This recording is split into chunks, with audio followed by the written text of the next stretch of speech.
Hello there my good friends of YouTube. Sorry about not making a video in the past week or so. I've been quite busy with other bits and bobs to do, and plus we've had quite some bad snow spell at the minute. You know, 1 minute it's 14, 12, 14 degrees and the next minute it's bloody -2. So anyway, I've been down to the scrapyard today. It was quite busy so I couldn't really do a video, so I apologise about that. And I've picked up some really nice stuff. I've picked some nice power supplies up. These are 29 DC power supplies, 29 volt DC power supplies. Very nice twin fans just there for the exhaust of the heat. These are made by Power One. This is the 240 volts input. Very nice they are. Well, where I've got all this equipment from is from the scrapyard, and they've just taken a load of stuff from the Telegraph, the Evening Telegraph apparently, because they're not printing in Derby no more. It's all going to be in, I think he said it was Manchester, I believe. Maybe somewhere else. But yes, these are very, very nice. 29 volts output. This is the label just here. 12 amps, look at that. 24 volts this one is. I think the other one's 29 volts, the other one I had. Yeah, this one's 29 volt at 9 amps.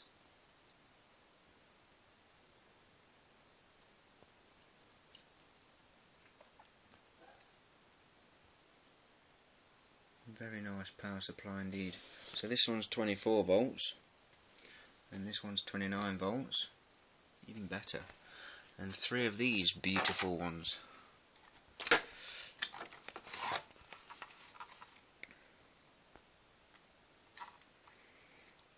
Adjustable voltage there on the side, 24 volts at 10 amps. Very nice indeed. These are off the printing, like these conveyor belt things, which had a load of motors on for the bits and bobs. Quite badly damaged there it all was, but I managed to get these off. I managed to find 3 of these. I believe these are the same voltage, 10 amps, 24 volts.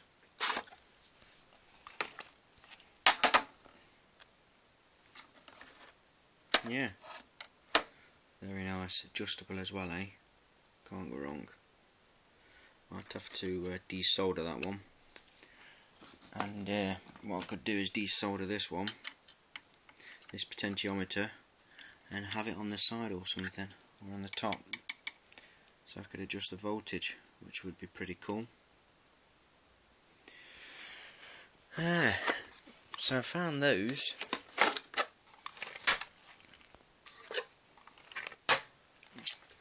Back as well. I do like the twin output on the fans just there. That must be really nice when it starts up.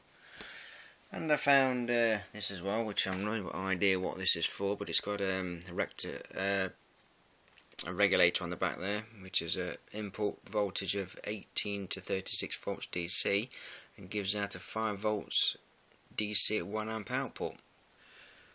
Pretty cool.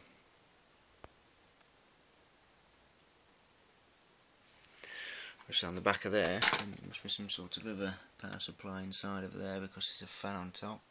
Now what's this? Bloody hell. Speed ring systems, must be some sort of controller for a motor. Got some nice parts inside there. Quite a few transistors on heat sinks. Still, and found this. Got no idea what it is. And what's this? That's another one of those modules.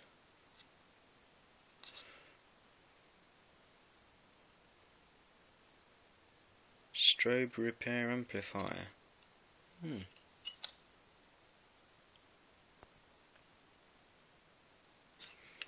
sure what that is. I'll have to have another butcher's and have a look around and see what's what with that. Found quite a few bags of these ferrites. Just perfect sizes, so you can build, so you can stick them all together and make something, make a ferrite fitting something, because I've got absolutely loads of these. Found this as well. Not quite sure.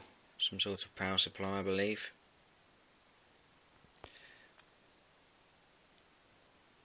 But anyway, I found a laser. This was the lens for it, I believe, because it's extremely powerful. This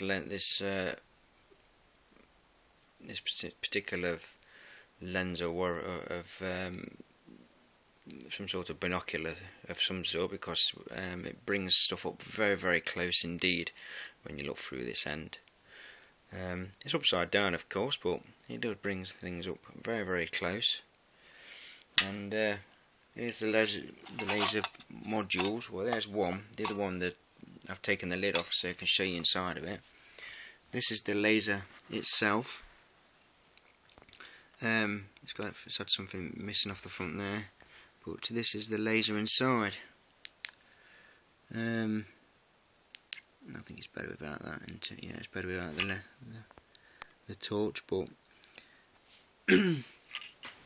as you can see, this is the actual laser itself here, and it goes through here and hits that window, that mirror prism, and goes through that, and then through that one, and then shoots across here, goes through a little hole in there, and then that goes out through the hole just down here. I'm going to power it up, but I've got to be extremely careful because I don't know whether or not this laser is that powerful it's going to burn something, which I assume it will do, because it's extremely large compared to a normal laser head that you would see inside of a laser pen of some sort, because that is extremely huge. And this is some sort of porcelain of some sort, or ceramic, all this. And this is some sort of gold trace, all this, or gold plated trace of some sort. But yeah, the wires are extremely thin. If I put my screwdriver just next to it, you can see how thin those wires are, and all of them are all connected. I've got my tester on there and touched this side with a tester, and then touched this, and there was a continuity. So they were all joined up, as this was inside of a box of all sorts, so something could have been banged around. This wire was pushed down a little bit, but it's not touching anything now. I did a continuity test on that one as well, and that one's touching, so there's nothing been broken that I can see.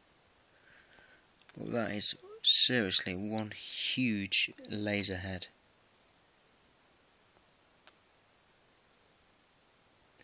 It says on there GOIV28, if I remember, if I can see that rightly. It says on there, is that a 0 on the end? Oh, 383. Yeah, it's this is what's made in Germany.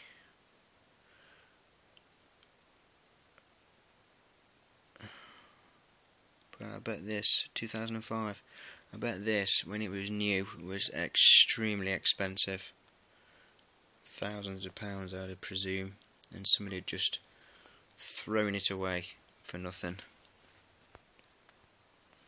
There's a LED just there. Well, yes, this one here was new in a box. As you can see, it's that's the side of it there. So yeah, this was new in a box, and this one was lying around, which I've taken the lid off to show you inside of it. But there is some extreme internals in this, guys, I'm telling you now.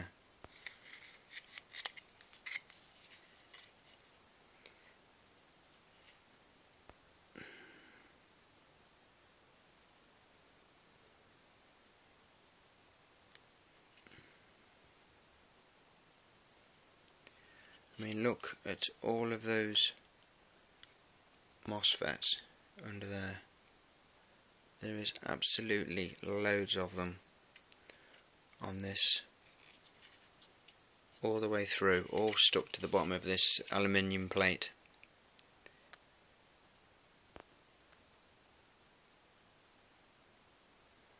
All the way through, can you see, look, just layers of them.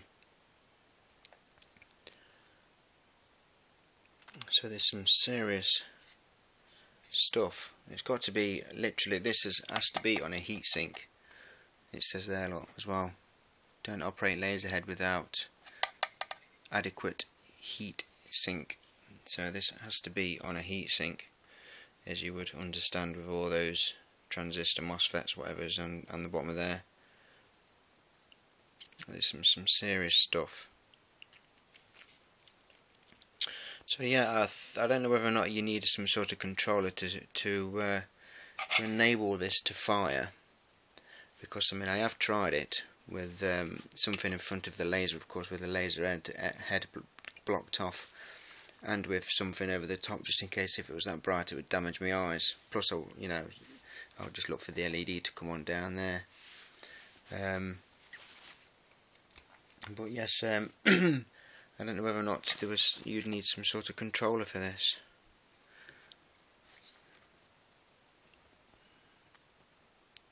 Warranty void if seal broken. That must be some sort of something for the warehouse where it was from, to assume all the settings and everything was correct on the unit. Calibration of some sort. But yeah, that's what I found. That's what I found at the scrapyard. Unbelievable. I cannot wait to fire those up. I bought some cables from the shed to wire these up. Awesome for a ZVS driver of some sort. But yeah, I thought I'd share that with you guys and let you know what I've been doing. And thanks for watching, guys. Look after yourselves and be safe. And I'll let you know if I fire it, if I work out how to get this fired up. I'll do a video. But if not, if any of you guys know anything about this, please let me know. And look after yourselves, and we'll speak again. Bye.